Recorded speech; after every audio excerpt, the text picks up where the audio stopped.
কাছাড় জেলার বড়খলা এলাকায় সোমবার সন্ধ্যায় এক হৃদয় বিদারক সড়ক দুর্ঘটনায় প্রাণ হারায় ১০ বছর বয়সী শিশু নাসিম আহমেদ বড়ভূঁইয়া।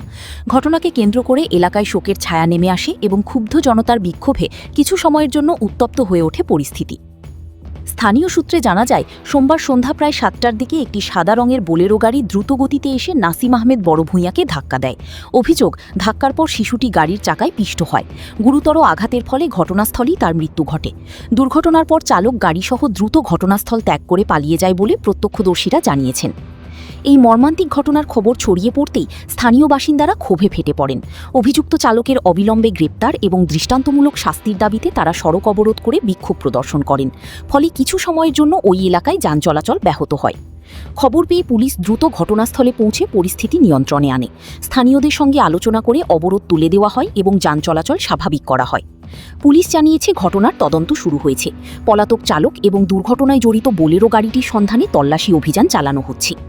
নাসিমের অকাল মৃত্যুতে পরিবার পরিজন সহ সমগ্র এলাকায় গভীর শোকের ছায়া নেমে এসেছে।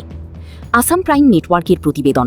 আমি শুনছি আর কি, শুনিয়া ৬:৫০ নি ৭টার আগে হয়েছে আর কি, ধরো ৫৫, ৫৭, ৫০-ওর পরে হয়েছে।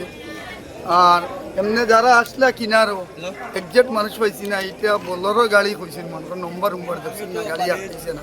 বাচ্চাটা পুরো স্পট ডেড আর কি, তার পুরো শরীর ছিটকে গেছে। বাচ্চাটা রুডু আছে। জায়গাটা নিজ বড়খলা পাটুয়া। আর বাচ্চার নাম তো হইল নাসিম আহমেদ বড়ভূঁইয়া, তার বাবার নাম ফজলুল বড়ভূঁইয়া, ক্লাস 4-ও পড়ে। ঘটনাটা আজকে হয়েছে তো? আজকে ঘটনা হয়েছে। কয়টা হইব রাত আনুমানিক? সন্ধ্যা ৭টার আগে হয়েছে, ৬:৫৫, ৫৪ তৈরি।